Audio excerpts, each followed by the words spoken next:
وأنا أدور في الانترنت أعزائي المشاهدين لقيت هذا الفيديو اللي يتكلم عن الجزائر. شاهد معي جيدا من قناة محصول. شوف هالدولة الصغيرة اللي اسمها سنغافورة، جوازها أقوى جواز سفر في العالم في 2024، ويدخل المواطن السنغافوري 195 دولة وهو مرتاح. يعني أقوى جواز سفر بإمكانك أن تدخل إلى العديد من البلدان بدون أي فيزا، ومن ضمنها كل الدول العربية باستثناء كم دولة ومنها الجزائر.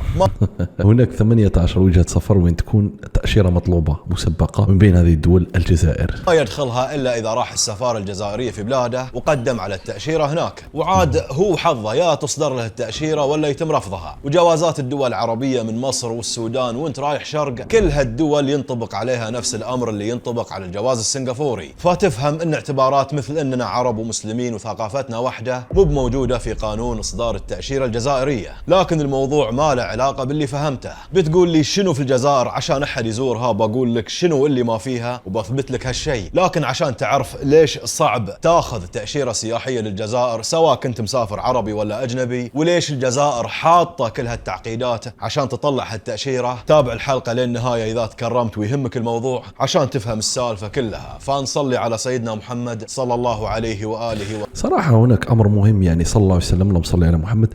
أمر مهم بخصوص التأشيرة. الكثير يسأل ويقول يعني لماذا تأشيرة الجزائر صعبة إلى آخره. أنا نقول لكم أعزائي المشاهدين، يعني يجب أن تأخذوا العبرة بماذا يحدث في العالم حاليا. هناك العديد من الدول صراحة فيها مشاكل كثيرة، كانت من أقوى الدول العربية وقعت لها مشاكل كثيرة. لذلك الجزائر من باب الأمن والأمان يعني تحقق في هوية أي شخص يريد الدخول إليها، وهذا من حق الدولة، من حق أمن الدولة.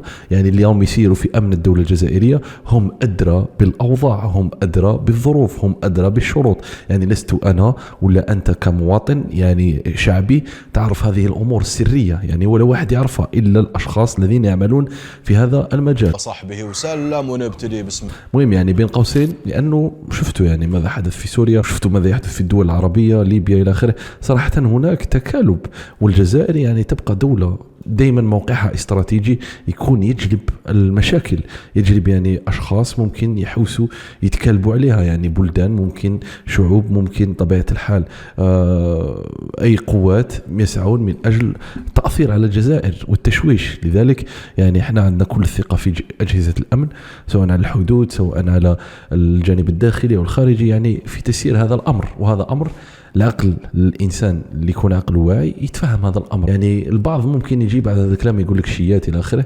أفهم ماذا أقول، يعني أفهم ماذا أقول ومن بعد أهضر على الشيء. الجزائرية في البحرين يوم نويت أزور الجزائر، وشلون تخيلت الموضوع بسيط وإن التأشيرة بتطلع عادي، لكن صدمت بالواقع. لكن ما تطرقت فيها للأسباب اللي تصعب من إنك تاخذ التأشيرة الجزائرية. فقلت أخصص هالحلقة عشان اللي حاب يزور الجزائر ياخذ بعين الاعتبار الأسباب اللي بذكرها في حال لو ما طلعت له التأشيرة. وفي النهاية عجبنا الموضوع ولا ما عجبنا، الجزائريين أدرى ببلادهم ولازم نحترم قراراتهم وقوانينهم. أما يعني كل إنسان صراحة أخذوا هذا الرسالة من أخ لكم، أي إنسان يحترم البلدان، كل البلدان، ما تتدخلش في الأمور الداخلية للبلدان أخرى. يعني كنصيحة من جزائري، ما تتدخلش خاصة في الأمور السلبية، يعني لا دخل لك، أنت التهف بلادك، كل واحد يلتهف بلاده.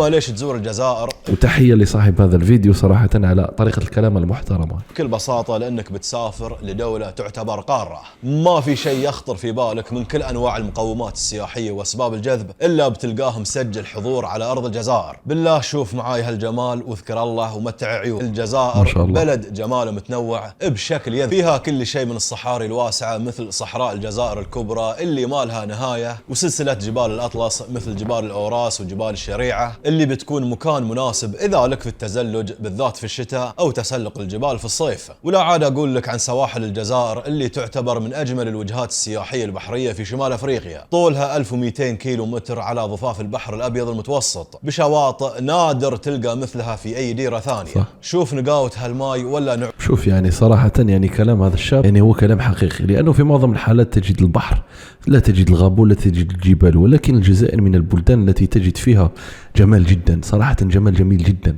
بحر وجبال وغابات. يعني كاين هناك في بعض الحالات يعني تجد بحر وكثبان من الرمال وراءهم، مثل ما نحكوا على الجانب الغربي للساحل الغربي، مستغانم إلى آخره. نعومة الرمل الأبيض ما يحتاج لها عمليات تجميل، ورغم أن الصحاري والرمال تغطي أغلب مساحة الجزائر ما بخلت عليك بالخضار والسهول والوديان، تشوفها من فوق وتخليك تدخل في حديث مع النفس، وهالهواء الطيب والعليل يصفق وجهك كأنها لوحة خيالية تضيف بعد آخر للجمال الطبيعي. وانت لما تزور الجزائر بتزور شعب له تاريخ طويل من النضال وقيم نبيلة مستند عليها وثقافة متنوعة تثري فضولك وعادات وتقاليد تخليك تدرك فعلا انك مع ناس لهم تاريخ وتراث غني في بلد تعاقبت عليه الكثير من الحضارات اللي خلفت إرث من المعالم التاريخية الفريدة. والجزائر بشكل عام تتمتع شوف التعبير قبلك في بلد تعاقبت فيه الكثير من الحضارات. صراحة يعني الحضارة في الجزائر يعني هناك حضارة قديمة جدا وهناك يعني خلينا نقول تاريخ قديم جدا. صراحة يعني الكثير من الأشخاص شفناهم يشككون ويتهمون يعني تاريخ الجزائر كونه تاريخ ضعيف، ولكن صراحة يعني الأمور التاريخية ما زالت شاهدة في الجزائر. تجد معالم تاريخية عندها آلاف سنوات قديمة، تجد بطبيعة الحال العديد من المعالم التاريخية اللي لا تجدها في باقي البلدان. صراحة هذا أمر جميل جدا، ولتجعلوا الإنسان الذي يشكر البلد تاعه ولا يتكلم بالإيجاب على البلد تاعه هو أمر عادي. يعني عمموا هذا الأمر، لا تجعلوا من الشخص الذي يتكلم بالخير في بلده شخص شيات. هذا من سوء الخلق أنك تطعن في أخلاق شخص وتقول له أنت شيات لأنك تتكلم بالخير على بلدنا. يعني كل بلد فيه إيجابيات وسلبيات، ولكن هنا هذا الفيديو راه يتكلم عن الإيجابيات، لذلك احنا نذكر الإيجابيات فقط. بنية تحتية جيدة وفيها الحد الأدنى من الخدمات اللي تلبي حاجتك كزائر، لا من فنادق ولا من مطاعم ولا من أسواق، ودولة آمنة جدا ومستقرة. امش باحترام مع كل كلام الذي يقوله كلام صحيح. صراحة بالأموال تاعك في الجزائر تعيش حياة جميلة. يكون عندك أموال صراحة، يعني تخيل ما يكون عندك أموال كبيرة صراحة تعيش حياة جميلة، عندك فنادق، عندك مطاعم، عندك أماكن جميلة، أماكن لوكس. بأموالك تعيش حياة جميلة جدا صراحة. حد بيضايقك او يتعرض لك. واللي يشجعك اكثر ان تكلفة المعيشة في الجزائر رخيصة جدا في كل شيء مقارنة مثلا بدول المشرق العربي، وهي دولة بترولية وسعر لتر البترول فيها رخيص. يعني لا تشيل هم، خذ لك سيارة ايجار وانطلق في ربوع الجزائر من الشرق الى الغرب ومن شمالها الى جنوبها، توكل على الله وامورك طيب. الشيء الثاني المهم انك بتروح للشعب يشبهك، يتكلم لغتك، قريب من ثقافتك، يمارس نفس عباداتك، فما بتحس بالغربة. واهلنا في الجزائر مثلهم مثل باقي الشعوب العربية أهل كرم وطيب وناس تقدر الضيف، ويمكن ما تخسر فلس واحد إذا عرفوا إنك ضيف عليهم، وعادي يتكفلون في كل شيء. عرفت سلمك الله ليش أقول لك الجزائر دولة تستحق الزيارة؟ لأن كل الأسباب اللي تخليك تزور أي دولة غير عربية تقول لك أنا موجودة في الجزائر. ولكن الزين ما يكمل، لأنك عشان تزور الجزائر مثل ما ذكرت في بداية الحلقة لازم تمر بإجراءات طويلة ومعقدة، وفي الأخير ما تدري يمكن تاخذ التأشيرة ويمكن ما تاخذها. وفي 3 أسباب ممكن تفسر لك ليش تأشيرة الجزائر السياحية أصعب تأشيرة عربية ومن الأصعب في العالم. السبب الأول أن الاعتبارات الأمنية في الجزائر لعبت دور مهم في تعقيد الحصول عليها، وهالشيء مرتبط بتاريخ طويل من التحديات الأمنية اللي واجهتها البلاد في السنين اللي راحت.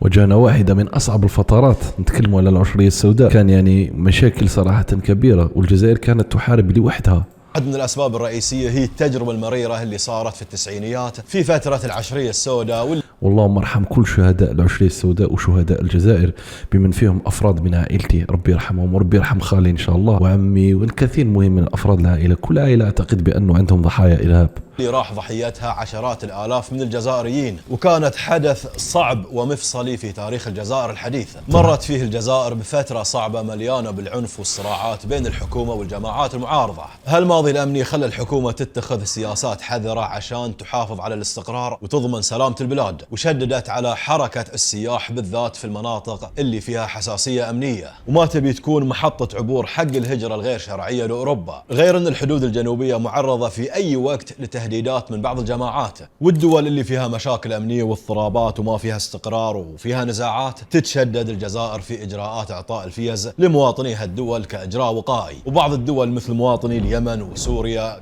قبل كانوا ياخذون أو يدخلون الجزائر بدون تأشيرة، لكن الوضع تغير الحين، فالإجراءات تاخذ وقتها عشان يتأكدون من كل المعلومات اللي يقدمها الزائر أو السائح. السبب الثاني أن الجزائر تطبق سياسة المعاملة بالمثل في إصدار التأشيرات، وهذه السياسة تعتمد على مبدأ أن أي دولة تتعامل مع الجزائر بخصوص التأشيرات بطريقة معينة الجزائر ترد بنفس الطريقة. يعني إذا دولة تصعب إجراءات الفيزا على الجزائريين، الجزائر بالمقابل تصعب الإجراءات على مواطني هذه الدولة، والعكس صحيح. والسبب في تطبيق هذه السياسة أن الجزائر تبي تحافظ على التوازن والعدل في العلاقات مع الدول، بمعنى آخر مبدأ السيادة والاحترام المتبادل في العلاقات، وما تبي تسمح لأي دولة بمعاملة مواطنيها بطريقة تختلف عن اللي تعاملهم فيها الجزائر. السبب الثالث أن الجزائر مثل ما ذكرت في بداية الحلقة عندها موارد النفط والغاز وتعتمد عليهم كمصدر دخل رئيسي للدولة، فتطوير قطاع السياحة على الأقل في الوقت الحالي ما يعتبر أولوية، وهي حريصة أن عدد السكان ما يكون كبير عشان تقدر تتحكم بشكل كامل في تدفق السياح، لأن فتح السياحة الجماهيرية عند المؤيدين لهذه السياسة بيكون لها تأثيرات سلبية على الثقافة والبيئة والمجتمع. الجزائر مهتمة بجذب السياح اللي لهم اهتمام خاص بالطبيعة والثقافة والتاريخ الجزائري بعيد عن أي نوع ثاني من السياحة، بحكم أن المجتمع محافظ بعيد عن أي نوع ثاني من السياحة. صراحة يعني راح يتكلم على الجوانب السلبية للسياحة، وهذا الكلام أنا شخصيا أقولها وأكرر. يعني نتكلم عن الجزائر ولا نقصد أي سوء عن أي بلد آخر، لأنه راني نشوف في الانترنت في مواقع التواصل الاجتماعي حساسية كبيرة جدا بين البلدان. يعني الإنسان اللي يتكلم على بلاده ويحب بلاده أصبح يعتبر بطبيعة الحال عدو لبلدان أخرى. لا، كل واحد يحب بلاده.